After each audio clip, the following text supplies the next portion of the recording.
Hello again, good afternoon and welcome to Business. Commercial banks should from next month have details on plans to increase their minimum capital requirement. This is because the committee set up to engage industry players is getting ready to present its report from next week. But as George Riafe reports, the move could impact on cost of credit and number of banks currently in operation.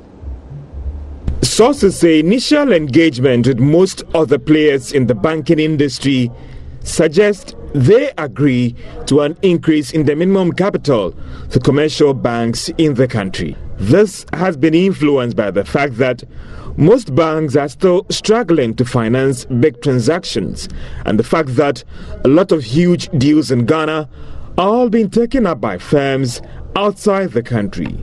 Joy Business is learning that most commercial banks are also for the capital increase because of the Bank of Ghana's decision not to allow them to grant loans beyond a certain fraction of their minimum capital. Sources say their concern for now is how the capital increase should be implemented and what should be the right capital levels. Whilst some are for a gradual review, others subscribe to a one-off increment.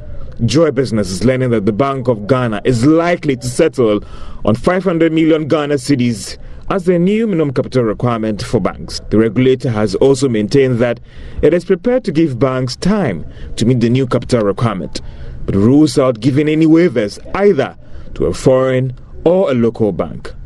Currently, commercial banks need to have at least 120 million Ghana cedis before they can operate in the country. For some, the increase could result in a significant reduction in the about 33 commercial banks in operation.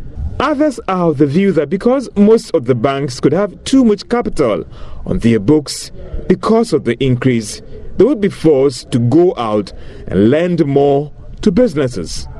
The development, together with the expected pickup in the economy from next year, could also reduce the cost of credit in the country. Meanwhile, Governor of the Central Bank, Dr. Abdul Nasiru Isahaku, is firm on a decision on how much will be required by commercial banks in a new capital requirement will depend on the outcome of the committee set up for the purpose. He stated this in an interview with Joy Business in Accra.